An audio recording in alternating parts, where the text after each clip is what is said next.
আজকের এই ভিডিওতে আমরা ইন্ডাকশন মোটরের উপরে একটা মজার থিওরিটিক্যাল কোশ্চেন আলোচনা করব এবং এই ধরনের কোশ্চেন আমাদের বিভিন্ন জব পরীক্ষার ভাইভাতে জিজ্ঞাসা করে। ইভেন এমএএসটিতে যদি পরীক্ষা থাকে তারা এরকম শর্টকাট কিছু কোশ্চেন কিন্তু দিয়ে থাকে।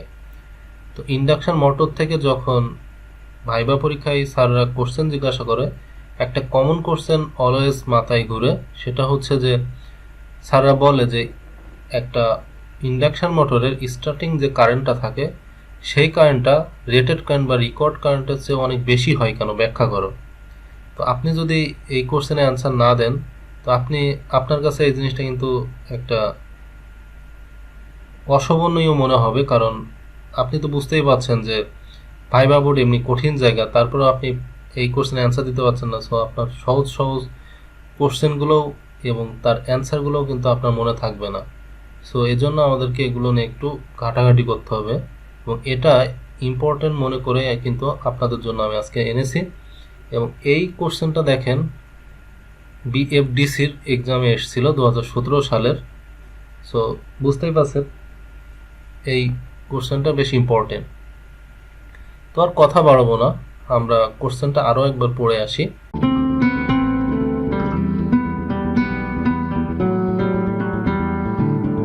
Welcome to my channel diversity 360। ছাত্রছাত্রীদের স্বপ্ন পূরণই আমাদের লক্ষ্য। 3টি বিষয়ের উপরে আমরা গুরুত্ব দিয়ে থাকি। 1 নম্বর অ্যাডমিশন গাইডলাইন।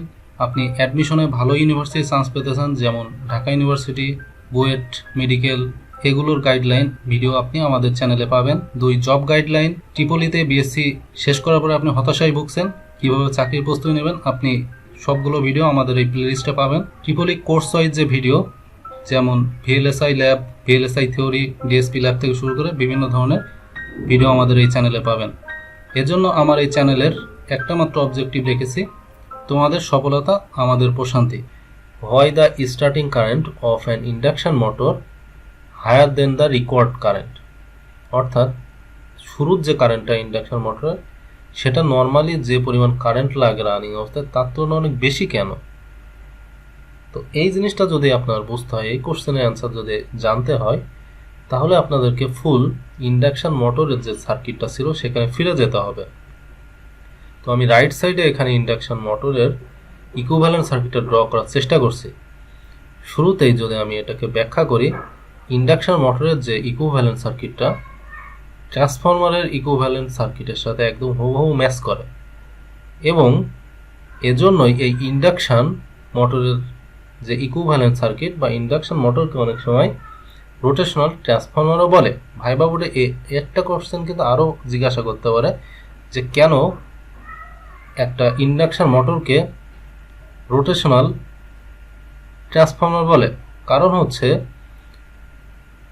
ইন্ডাকশন মোটরের যে ইকুইভ্যালেন্ট সার্কিট আর ট্রান্সফরমারের ইকুইভ্যালেন্ট সার্কিট হুবহু সেম, শুধু একটা পার্থক্য যে ইন্ডাকশন মোটরের এই যে লোড যে পার্টটুকু এইটুক রোটেট করে, রোটেশনাল, যেহেতু এখানে রোটর আছে, আর ট্রান্সফরমারের ক্ষেত্রে ফিক্স থাকে, এই জন্য এটার নাম হচ্ছে rotational transformer.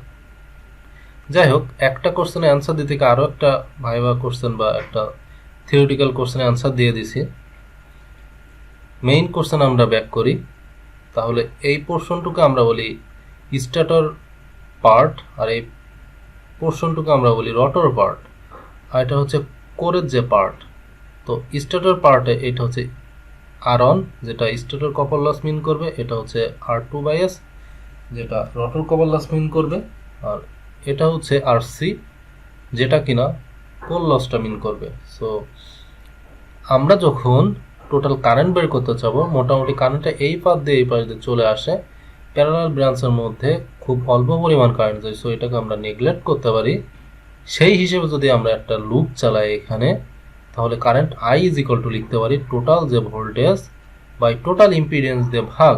So total impedance এখানে R1 প্লাস জে X1, এরপরে R2/S প্লাস জে X2।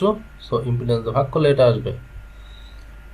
এখন আমরা যদি এই ইকুয়েশনে ইন্ডাকশন মোটরের বিভিন্ন কন্ডিশন অ্যাপ্লাই করি, তাহলে কারেন্টের অবস্থা কেমন হবে বুঝতে পারবো।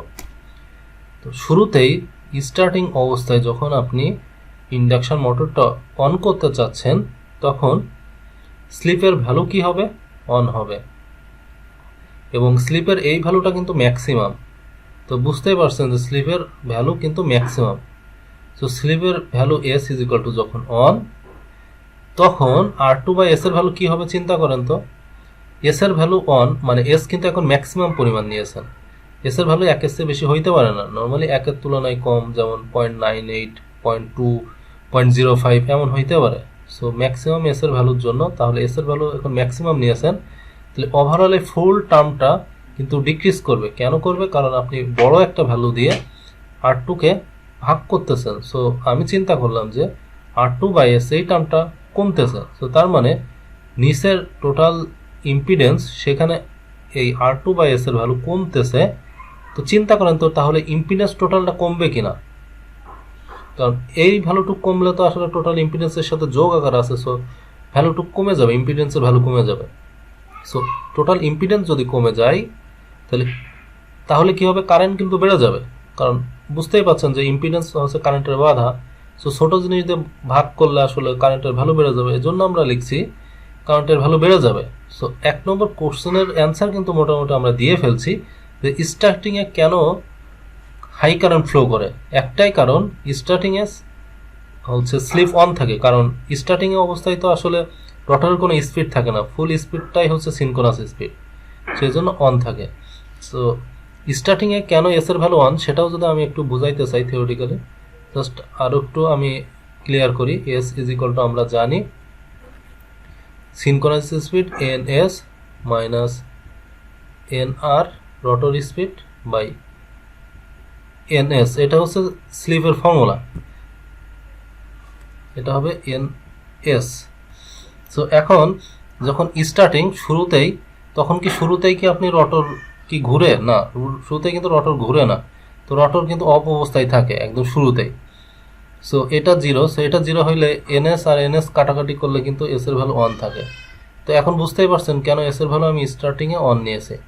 সো তাহলে দেখতে পারলাম এস এর ভ্যালু যখন অন, R2/S এর ভ্যালু কমতেছে, জেড এর ভ্যালু তাহলে কমলো, কারণ এই পটটুকু যদি কমে তাহলে এদের সাথে যোগ, তাহলে পুরো জেড এর ভ্যালু কমতেছে।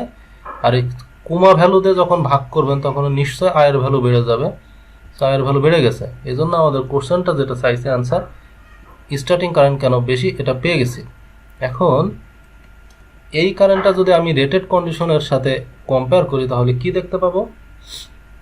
নর্মালি রেটেড কন্ডিশনে বা নর্মাল কন্ডিশনে এস এর ভ্যালু 0.02 থাকে, নর্মালি এমনই ধরা হয় আসলে।